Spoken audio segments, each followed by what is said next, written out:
Welcome back to JB Breaks Free. I hope you're having a great day, a blessed day, and getting 1% better than yesterday and breaking free from whatever is holding you back. I'm trying to do the same. I got out there and I Instacarted today. I made 43 bucks. I'm going to try to get to 200 for the week, and it's going to be a short week for me because I have some time off coming up this weekend, but I'm still hoping to make it as productive a week as I can. And I wanted to talk today about Stoicism. And I also wanted to thank Dawn, Money Mom, for sharing my last video. That was very kind of her, and thank you for her support. And I also want to say that Jan from NYC Saves Money and Money Mom and I are going to be doing a collab in the near future, and I'm very excited about that.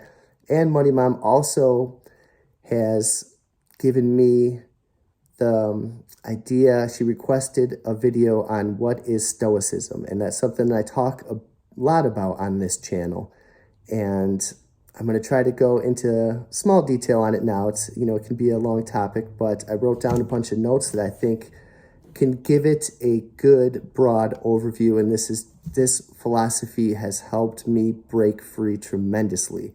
Without it, I think I would be stuck in almost another life back when I was not breaking free. And this has just made my days so much smoother. It's given me a practical set of standards to live by. It's helped me just more than I could ever say. And I remember I had this Stoic app, and it would ask me how I was feeling today. And this is when I was really first starting to work on myself. And, it would be frown, frown, frown, straight line, straight line, straight line, face, and then smile, smile, smile, smile. And I never looked back. And it just turned my whole life around. And I'll get into a basic overview. What is Stoicism?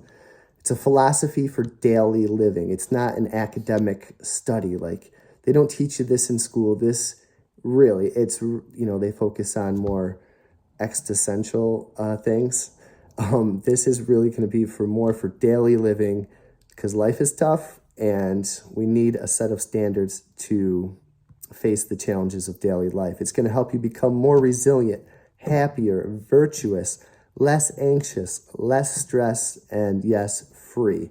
It will allow you to break free. It's not an emotionalist word. Like, I think the average person would think Stoic is just emotionless. But that is not it. It's a tool in the pursuit of self-mastery, perseverance, wisdom, and freedom. It provides strength, wisdom, and stamina for life's daily obstacles. And a great quote by Marcus Aurelius, who we'll talk about shortly, is, "The obstacle is the way. What stands in the way becomes the way." So if anything is what's in your path right now holding you back, what is in your path that is not allowing you to be free?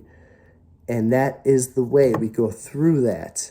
We feed off that obstacle and we conquer it and we become freer. The obstacle is the way. Stoicism began around 304 BC by a man named Zeno. A quote from Zeno is, "Man conquers the world by conquering himself." And he also says, "Well-being is attained little by little, and nevertheless is no little thing itself." And when I read that quote, I was just moments ago, I was like, little by little, that's what we talk about on this channel, right? Well-being is attained little by little, and nevertheless is no little thing itself. We just chip away, we get a little bit better every day. We become a little more disciplined, we save a little bit more, we spend a little bit less, we get a little bit stronger, a little bit wiser, a little bit more disciplined, and eventually our well-being is formed. Who were the Stoic philosophers? There's three main ones. The first is Marcus Aurelius.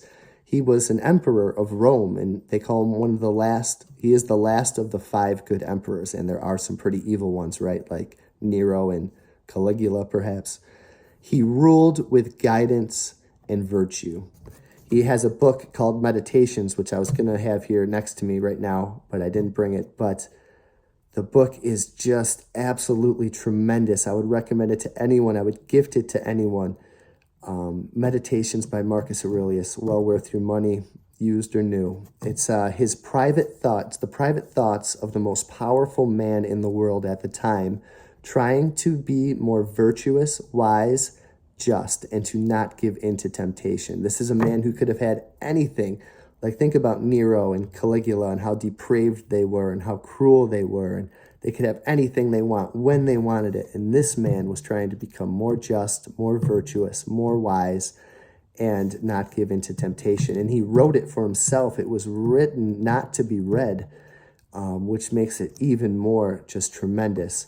Some quotes, and there's just mind-boggling amount of quotes by this man that will change your life. But just a few here is, you have power over your mind, not outside events. Realize this and you will find strength. Again, it's about inside and outside, internal and external, that we've talked a lot about on this channel. You have power over your mind, not over outside events. Realize this and you will find strength. Another quote I wrote down is, the best revenge is to not be like that. Don't be like the person who harmed you. And every day is a privilege to live, to love, and to think. The second great Stoic philosopher is Seneca. He was a playwright and a political advisor. He was a man committed to self-improvement, which we're all trying to do here. While Marcus Aurelius was writing for himself, he was writing for others, Seneca. He loved to advise and to guide. A quote by Seneca, which we've talked numerous times on this channel, is, we suffer more often in imagination than in reality. How could guys thousands and thousands of years ago just have a philosophy that could help us out so much in 2022? It's just unbelievable, and how true it is, right? We suffer more in imagination than in reality. I remind myself that daily, because anyone who has no amount of anxiety or stress in their life, good luck to you, God bless. But all of us have a little bit of that twinge, right? And some of us have a lot of it, and including myself. And how much do we suffer in imagination? And we can remind ourselves of that quote every day, that it's not real. Do not suffer imagined troubles before they begin. And then third main Stoic philosopher, Epictetus. He was born into slavery. His master was cruel. He once twisted Epictetus's leg as either a punishment, a cruel, sick, twisted game, but he twisted it and twisted it and twisted his leg. And while he was doing that, Epictetus warned his master not to go too far. Finally, the master twisted and twisted his leg, and it snapped. And Epictetus just smiled. He shed no tears, and he goes, "See, didn't I warn you?" He limped for the rest of his life. He had a quote about the instance that says, "Lameness is an impediment to the leg, not to the will." He was freed at 30 and taught for 25 more years.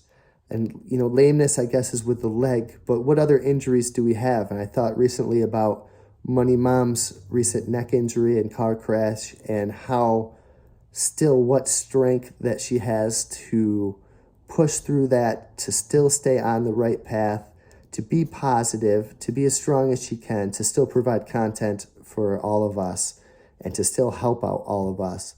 And, she might have an impediment to her neck right now and to her motion, but not to her will. And we can all take a lesson in that. We all have our impediments that might be physical, but they cannot take our will, and we can keep moving forward.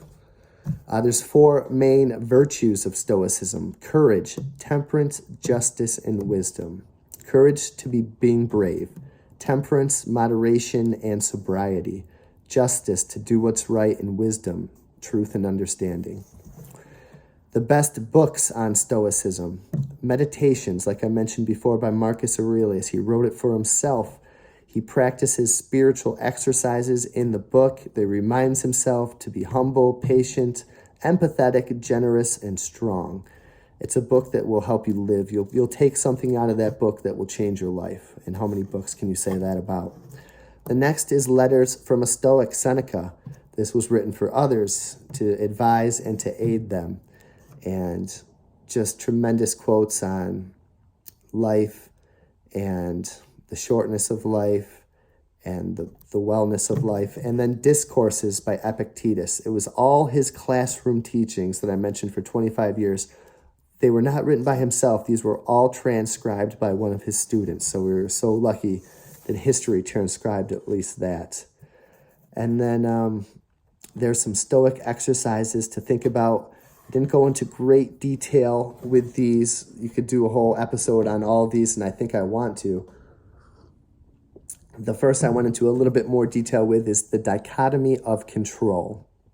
And this is Epictetus, and his quote is, "The chief task in life is simply this, to identify and separate matters so that I can say clearly to myself which are externals not under my control and which have to do with the choices I can control." It's just two things in life, what I can control and what I can't control.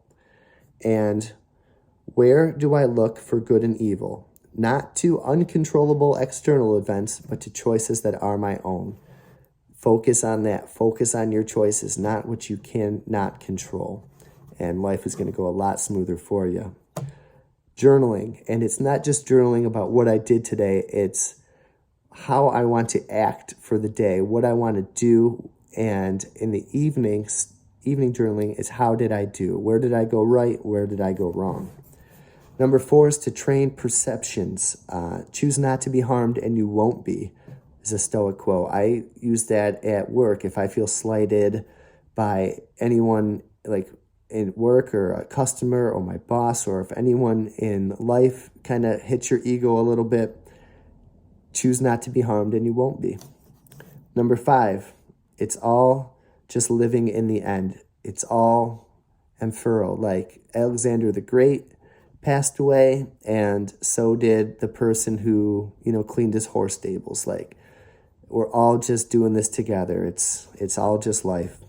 Take a view from above, top down, see how small we are in the city, in the state, in the country, in the world, in the universe. Look down and, it seems small to think about just us on this planet, in this galaxy. Take a look from above and it will shrink your problems down. Number 7 is memento mori. I talk a lot about this, is remembering you will die. Not in a morbid way, but in a way so you will cherish and enjoy life. That, like Marcus says, you will wake up every morning and see it as a privilege to live, love, to think. And every night you can thank God or thank anyone for the day that you had. Number 8, premeditatio malorum. And that means meditate on things that could go wrong. Even think about things that could go wrong. Meditate for 5 minutes on, maybe you got fired today. Think about what happened if you lost your vision. Think about what if your car broke down. Think about losing somebody. And just meditate on that. And then come out of that meditation not with a depression, but with, wow, things are really good right now. I have my sight, I have my car, I have my job, I have this person I can go downstairs and hug right now or call on the phone and tell them I love them. And number 9, amor fati, love fate.